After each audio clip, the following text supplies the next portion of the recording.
Good morning and afternoon, team. Wonderful to meet with you again to talk about strategy. I'm grateful for you being here with us. I have with us Ron Price. We have Professor Tim Weimer with us, and then soon to be joining us is Dr. Evans Baya. Why is optimizing strategy important in today's landscape? Well, I'll start off, Prof, and then you can join in because it's best to save the best for last. Well, first of all, when we named the book Optimizing Strategy for Results, what was really behind that was that we've seen a lot of people do strategy because they felt obligated to do it. Everybody else does it, so we have to, or they thought maybe it was going to help them. What we wanted was to turn it into something that was dynamic, that had a lot of energy, not just structure, but had a lot of energy to it as well, because we know that it's not until you combine emotion with good thinking that you get the momentum that you want to go forward. So why is it important during this time? I think it's because strategy offers us stability, especially when we think about the foundations for strategy that we write about in stage one, our purpose, our vision, and our values.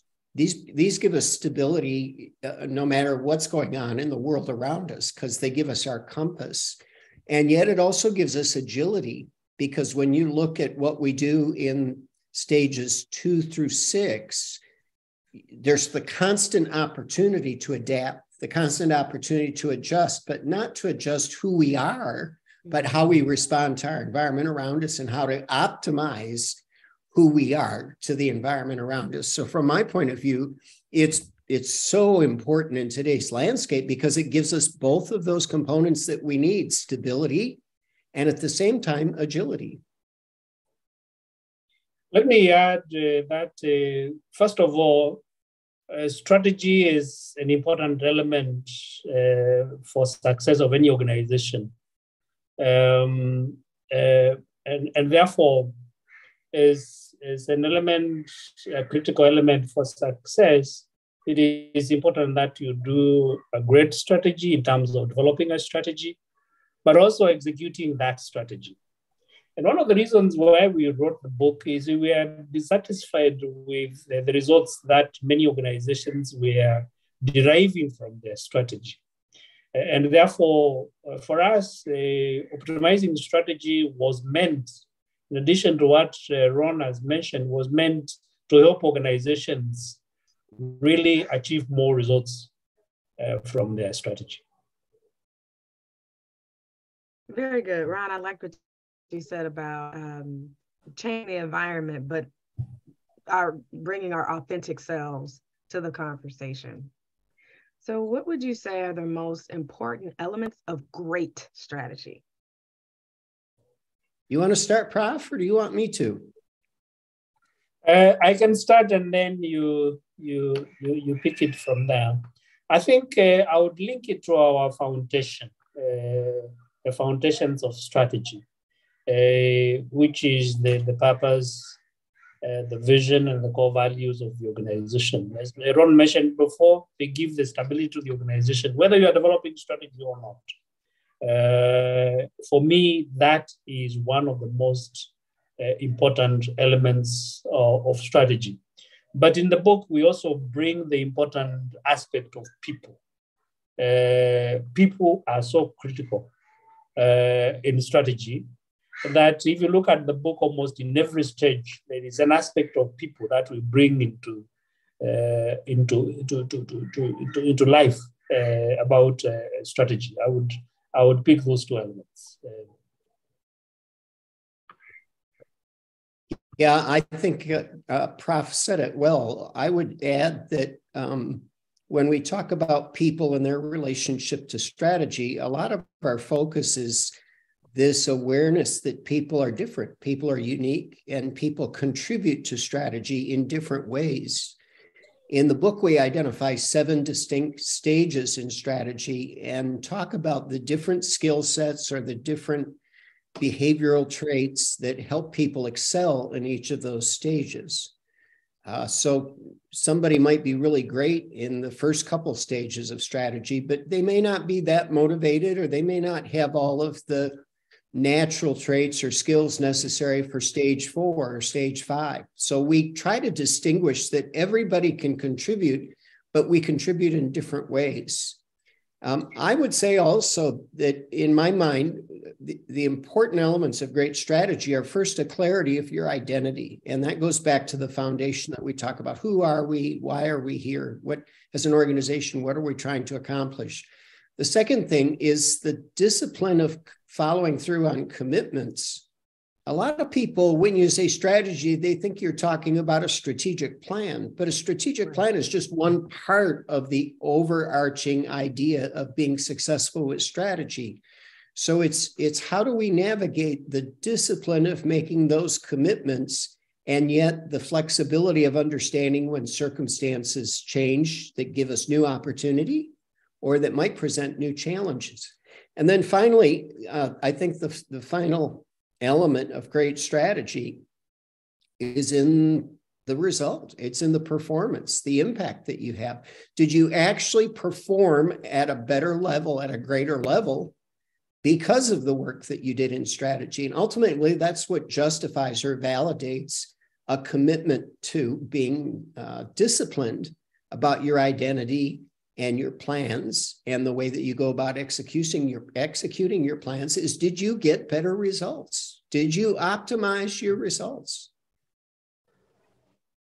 Very good. So I'm hearing foundation, people, impact. So FPI instead of FBI. That's a good. Nice way to remember them. Your response. Yeah, exactly.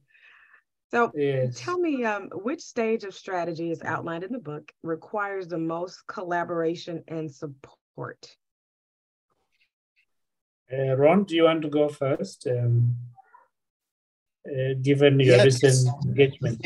For me, it's hard to say one requires the most. I think they all do, every step. So let's just quickly go through the stages and why collaboration is important for each of them. First one we've talked about already is foundations. To really have a dynamic, not just a clear, but a dynamic sense of purpose and vision and values takes a lot of collaboration, because an organization's purpose and values are not going to be any stronger than the sense of purpose and values of its individuals. So this is a journey that we all come upon, grow upon. I think in Stephen Covey's The Eighth Habit, he talks about your organizational purpose is going to be fairly hollow if the individuals in your organization don't have a strong sense of purpose, and there's not harmony between their individual purpose and the organization. So you definitely need collaboration there. Strategic intelligence, stage 2, we need a lot of collaboration there because there's a lot of work involved in developing great strategic intelligence. It's developing a very clear understanding of your internal strengths and limitations, as well as a broad and deep understanding of the environmental opportunities and challenges around you. That takes a lot of effort. Stage 3 is creative strategic thinking, and we know that creativity works best when you've got a lot of people involved. We know that, for instance, it takes about 3,000 ideas for one of those ideas to be commercially successful. That's a lot of effort. One person can't do that. Stage 4, strategic decisions. Now we're deciding what are our overarching themes, what are the big ideas, and how do we build goals around those? And if we don't have collaboration there, we're not going to have commitment. We need everybody to be involved in that. Stage 5, now we're developing our strategic execution plan. And again, it's a lot of work. We need a lot of people carrying different parts of that project to get it done. Stage 6, strategic execution, that takes a lot of hands. What's the phrase? Many hands make for light work. Yep. I'm involved with an organization right now where we have 26 strategy objectives that we're working on executing. Oh, wow. It's way too many unless we have enough people involved. So we need collaboration there. And then stage 7, evaluation and learning. We need everybody's involvement there because we're learning together. And it's the learning and the insights are not based on anybody's position or authority. They're based on everybody's contribution and involvement. So I think it's a trick question, Davina. I think it's unfair because we need collaboration in all 7 stages of strategy. Now, maybe Prof will correct me. No, I will not correct you. No, I will not correct you, Ron. Thank you for that exposition. I will not correct you because I also felt that all the stages, 1 or 2, I would say the foundations are so critical because you're establishing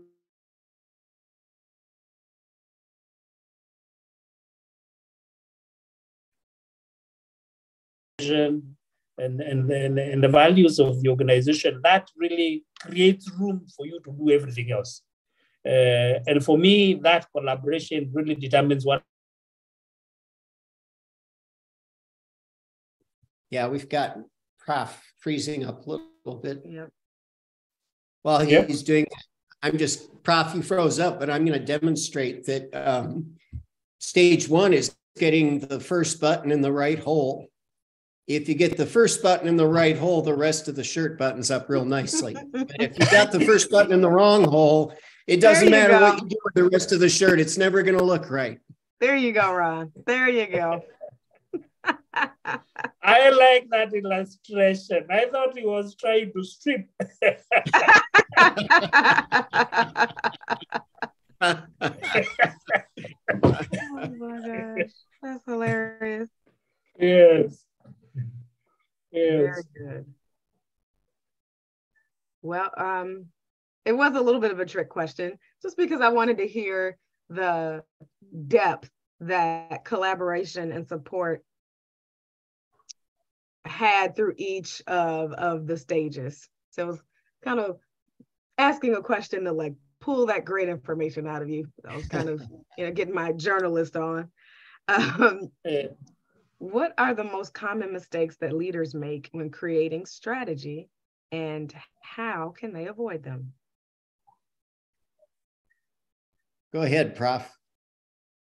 I think for me, thank you very much, Ron. I think for me, one of the most common mistakes is inadequate involvement, linking it back to the previous question. Inadequate involvement of the various people or the various actors. Because at the end of the strategy, at the end of the day, strategy is for everyone and everybody gets involved in executing it. And therefore, if you do not involve all the stakeholders adequately for them to feel part and parcel, to feel that what they do every day and every week is part of strategy, then it is a challenge. So for me, that lack of involvement, adequate involvement, not token involvement of everyone, to feel they are part of the journey, because strategy is a journey towards creating better results for everyone, for the organization and for everyone. And of course, how that can be avoided is definitely to make sure that as many people as possible are involved, of course, without really delaying the whole process, because too much involvement can also mean the process might take forever. But ensuring that as many people are involved, and when they're not involved, effective communication comes in to make sure that everybody is pulled in. That is the way I would put it as the first point. Ron? Yeah, I agree with Prof. I think his point that too often companies think that strategy is the job of just a few people, and they miss the creativity, the involvement, the commitment of the larger group. So when they do that, oftentimes I think they move Prof is right. We don't want to get it bogged down, but oftentimes when it's a small group developing strategy, I think they actually move too fast. They don't have deep enough conversations. They're just trying to get it done. And then the quality of it is potentially compromised, they really haven't had the deeper conversations that are going to help them when the circumstances change in the environment around them. And so they haven't built up the capacity for being flexible as things develop. The other thing I've experienced working with organizations with strategy is when you have a broader, deeper involvement around the foundations and the initial look at the organization's strengths and limitations. You don't have the level of personal commitment from everybody else that you have. Doesn't have the staying power that it has when they were involved in those early discussions. So I think those are all things that are true. Of course, the other challenge that we run into oftentimes is too many leaders do really good work at creating the strategy, going through the first 3 or 4 stages, and they get the plan done in stage 5. And then there's this big sigh of relief that we got through this, and we fall apart in the execution. We don't have a good rhythm, a good focus, a good measurement throughout the execution. And so many organizations, and I'm really talking more about small to medium-sized organizations, the strategy then just kind of disappears and it doesn't become part of the day-to-day rhythm of the organization. I've worked with larger organizations that handle that better, but it takes a lot of commitment to keep it alive, active, and evolving throughout the period that has been designated for that particular plan. And we're happy that Dr. Evans has joined us now. You know, he's always busy doing strategy with somebody, but he's able to join us. So, describe the importance of effective communication throughout the process. Effective communication. I think we ought to let Dr. Evans start this one off. Yeah, communication. When I think of communication, I think about connecting, right? So you're connecting up and down, you're connecting sideways, but you're connecting everybody. So strategy is not just for a department, although they could be, but strategy for an organization has to connect everybody. So communication has to be a part of the strategy. How are you going to communicate what you have built or what you want to build? What future do we want to have? And how does each person contribute to that future? So effective communication is ultimately measured by each person's understanding on how they contribute to the future that has been prescribed. And therefore, it requires instruments, it requires metrics, it requires discipline to make sure that there is actual communication, feedback loops that allow people to actually contribute to that future. One last thing about communication is, as intentional strategy is, so is communication. If you do not have good communication, you will never be able to keep people accountable. Very good. Anyone else? Yeah, I'll add that I think Can I add that communication is the never-ending journey. Because communication needs to be multi-directional. And if leaders think their only job is to communicate down or through the organization, you don't get everything you need to hear. And if they think it's only to be listening, you don't get everything that you need to hear. So communication is, I think of it as a daily question to ask yourself. What are we communicating? Why are we communicating it? Are we getting it to the right people? And is it multi-directional? Very good. Prof? Let me add just one more thing, that there's communication that takes place during the process of developing strategy. As you involve the various people, the conversation that takes place there, for me, constitutes communication And for me, and I tell many organizations this, that this process of exchanging ideas throughout the process of different stages of developing strategy constitutes a very effective way of communicating the importance of strategy to the people who are involved. And one of the biggest benefits for organization is not just, if you are developing strategy, not just the output, which is the strategy, but the chemistry that is created between the people during the process is even the bigger advantage. Yeah. And that is where communication takes. Yeah, thank you, Prof, for bringing that up. If you don't mind, let me jump back in here. What we find, exactly to Prof's point, is in many organizations, the teams are not used to ideating together. They are not used to having conversations that are beyond operational, right? So I always tell people, people are used to pointing bats and pointing guns at each other.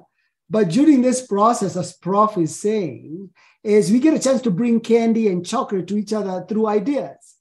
And all of a sudden, the level of interaction, chemistry that is built within organizations as you go through the process, through this communication and collaboration, becomes a paramount.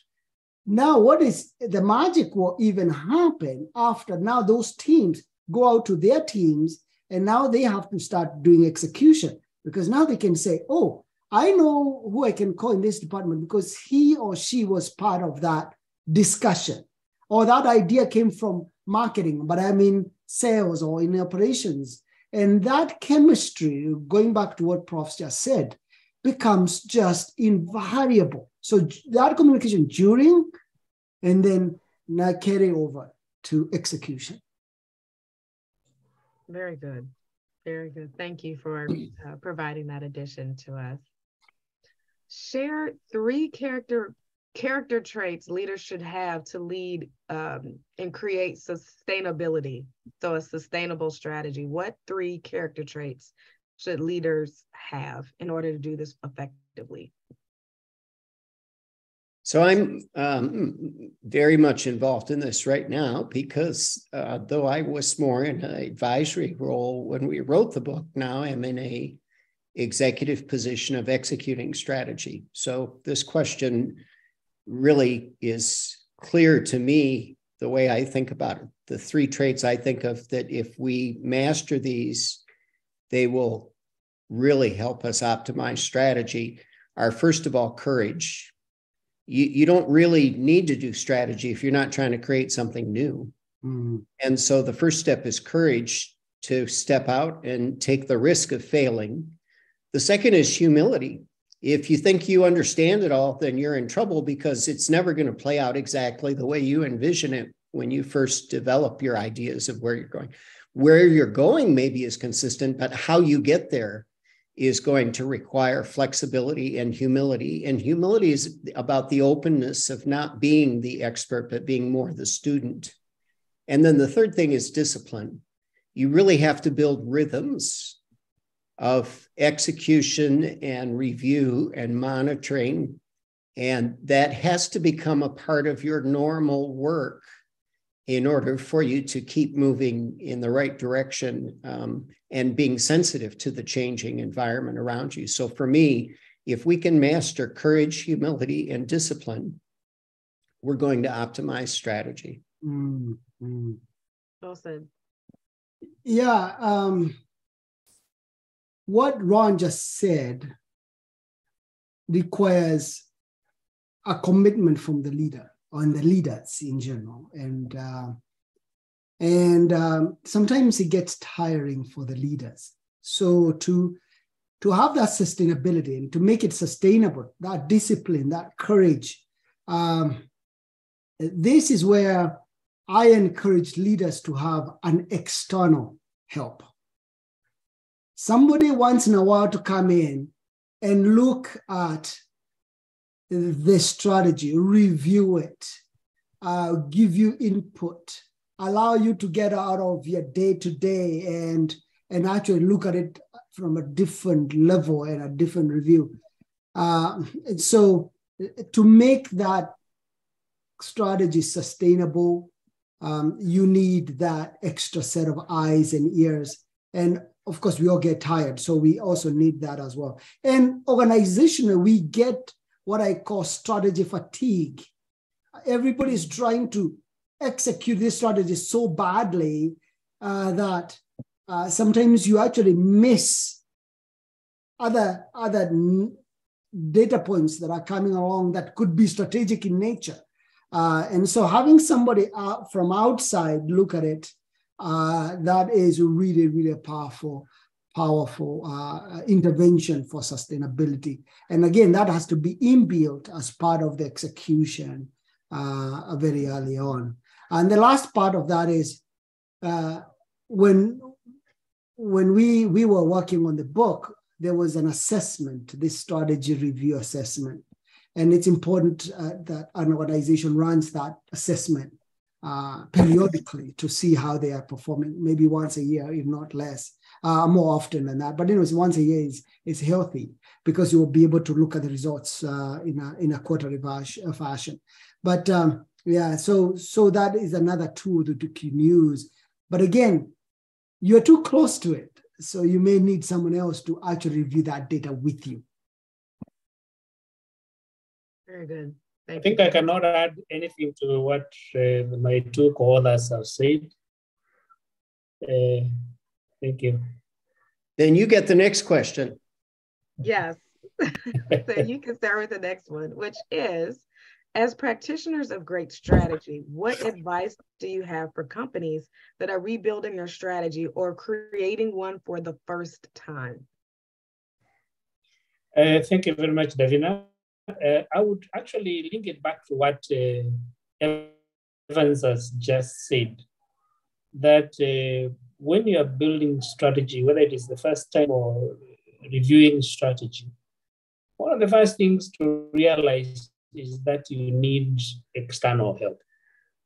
Because when you cannot facilitate the process as an internal person, because there are so many political dimensions within the organization, such that people would not be free to give their ideas when it comes to ideating.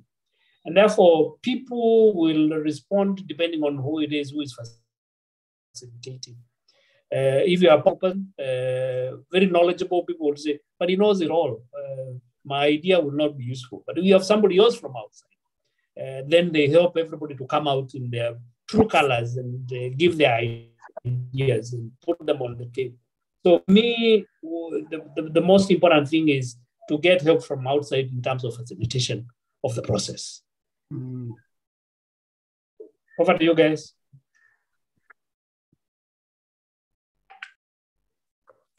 All right, I've got a quick answer. I get our book. That's the first thing you should do. And then I agree with Prof. Get an outside facilitator. It's not just that an outside facilitator is going to if they're a great optimizing strategy facilitator, they're going to know this material and help you get more benefit from the material. But the fact that they're on the outside and it's their job to make sure that you're staying focused on strategy, they're going to benefit you a lot. All the rest of the people in your organization are dealing with multiple priorities. And that outside facilitator, this is their one job, is to help guide this process. So get the book and hire an outside facilitator. Yeah, so it then goes without saying that if you are trying to build your first strategy as an organization, first of all, I want you to be convinced you need strategy. Because sometimes entrepreneurs, especially who had an opportunity come their way and they made money, and all of a sudden now they need to grow the organization, one of the pushbacks or excuses of not having strategy is, hey, we have grown this far without strategy, so why do we need one? I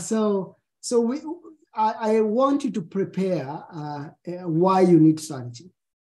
And of course, we know you need strategy because you need to have a clear future. and a clear way of operating and clear ways of adding value. We know that. But that is not always obvious to everybody. So if you're trying to do it the first time, be very clear why. The next piece, besides buying the book and getting an external help, is that you have to have the right budgets, right? And I recently dealt with somebody who went to on Google, got some templates on creating a strategy, and then he came to me and said, "Hey, I've been trying to do this for 2 years and it's not working.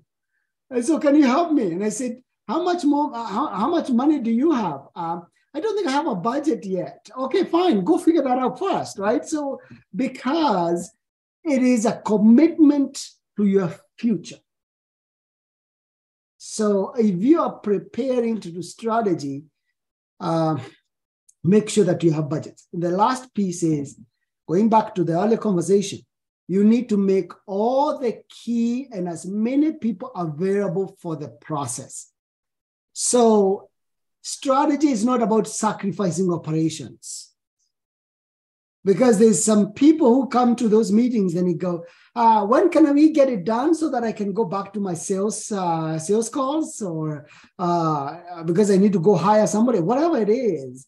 No, strategy is part of the future you are building every day, and therefore set the right expectations with your leadership team, with all your participants, that it's a process.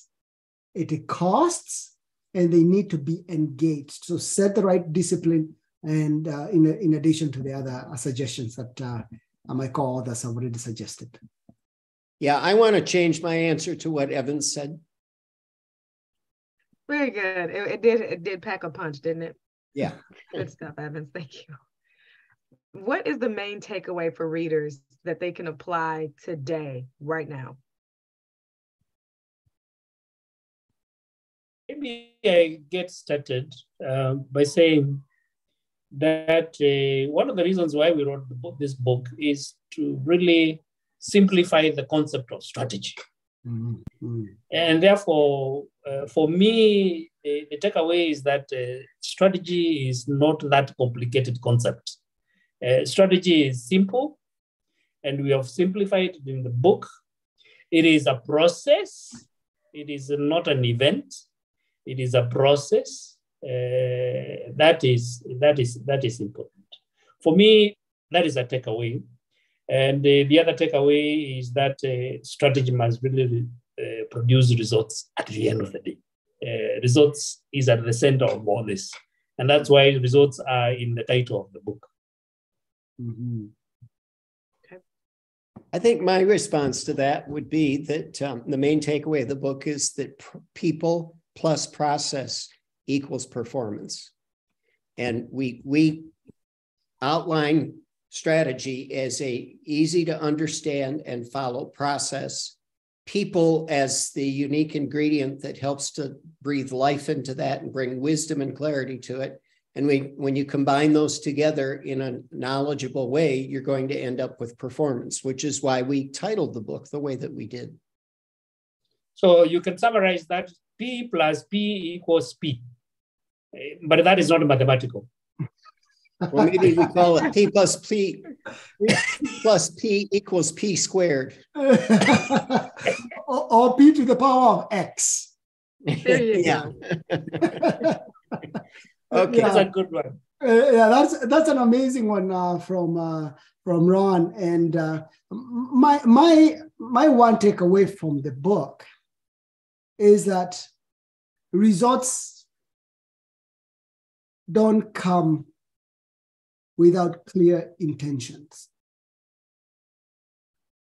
Great results, growth in an organization, dominate a market, being the best employer in an area, being the leader in an industry, being increasing your revenue, being the most accredited boss and recognized industry leader. All those don't come accidentally. They are intentional. And those are results of something. going back to the P plus P equals P power of X.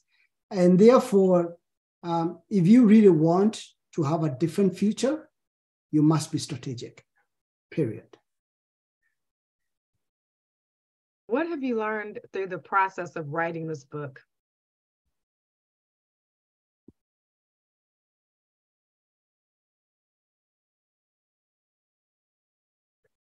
Well, I'll start off and say that I've had a chance to write and co-author several books, and every experience is different.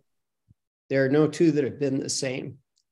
And what was unique about this experience is that because we're located in different parts of the world, we decided that the best way for us to collaborate was to meet online once a week. So we actually had somewhere in the range of 40 meetings online where we would first develop our outline and then assign parts of the writing, and either Dr. Evans or Prof or myself would work on a particular chapter and then send it to the others, and we would get together and talk about it and add insights. We all come from a little different background regarding strategy. We all had developed our own processes before we got together, and we shared those and pondered them and developed what we thought was a better solution by working together than we could have alone. So I think what I would say I learned through the process of writing the book is how much fun it is to work with other people who share a similar passion and have experience, and the great value of realizing that we're all pieces of a larger puzzle. And that when we put those pieces together, we get something that is not just addition, but it's multiplication because of our shared experience and our courage and our humility to share it with each other. Yeah. Wonderful. Thank you.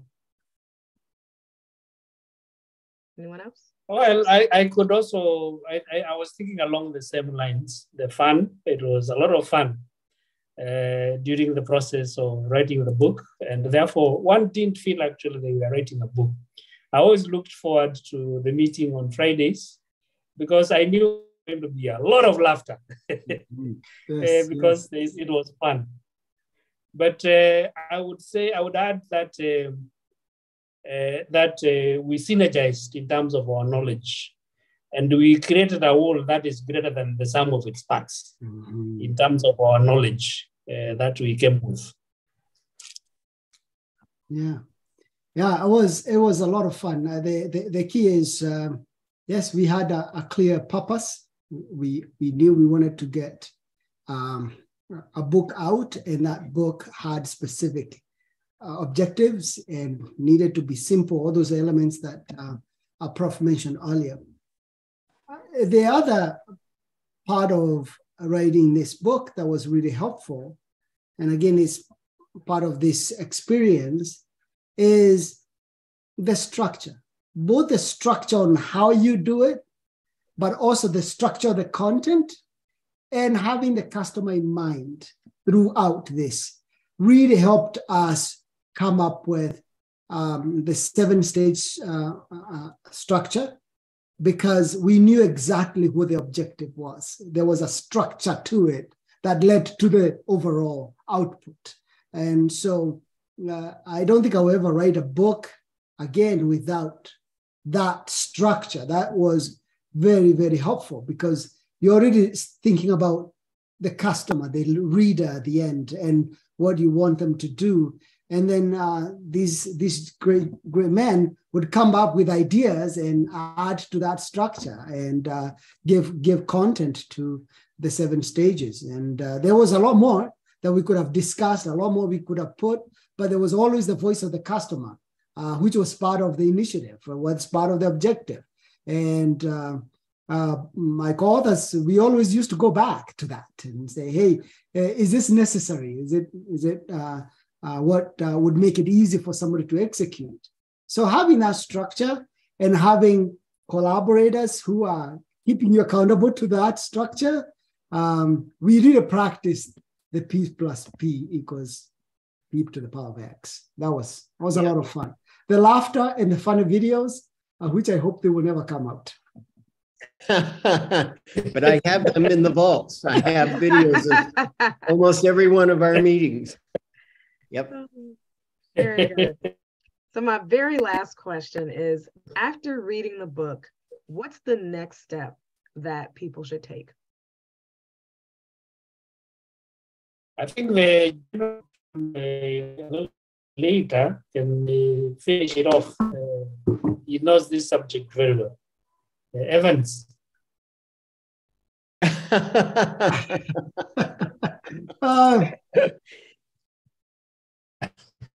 After reading the book, you should do something. I guess I was asking somebody the other day. By the way, I want everybody to get the book. Please do. Get the book. We need as many out there as possible. But somebody came to me and asked me for a copy of the book. And I said, why do you want the book? That's kind of a bad question to ask, but I genuinely wanted to know. He said, because I want your autograph. So I said, okay, that you can get, but I can also give you my autograph in another piece of paper. You don't have to have the book. But I want this because it has your name on. So I said, okay, fine. But I encourage you to go read it and take one of the 7 stages and do something about it.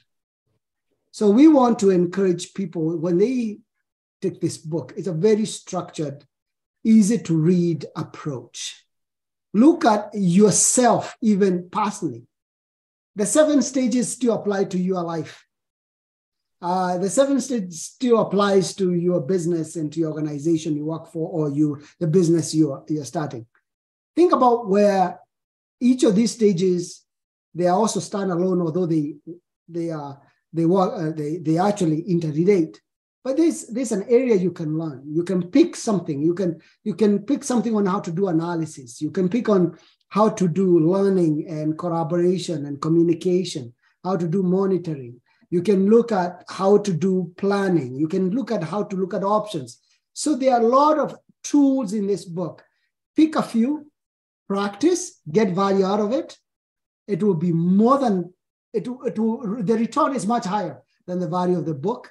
And but also share that knowledge with others, because that's how we make a better world. So my response to what are the next steps people should take is contact us. Read the book and then contact us. You can go to the website, optimizingstrategyforresults.com, and find out how to contact us. And let us know how the book impacted you, what part was most useful. Let us know what more we can do to support you and to help you. And as Evan said earlier, especially if you have a budget, contact us. Because we love helping people put this into practice, bring this to life. And we have other people who are certified to guide you through the optimizing strategy for results process. So no matter where you're at, contact us and let's figure out how we can support you as you pursue the execution of your strategy. Well, the creation and the execution of your strategy. Awesome. Finally, I would add that after reading the book and you feel you can contribute something towards the ongoing debate about strategy, we have created a community of practitioners in our LinkedIn page. And therefore, please join that community of practitioners and see the contributions from other practitioners and do contribute something and share the knowledge that you have on strategy. Thank you very much. All right, thank you. That concludes, everyone. Thank you for hopping on this call.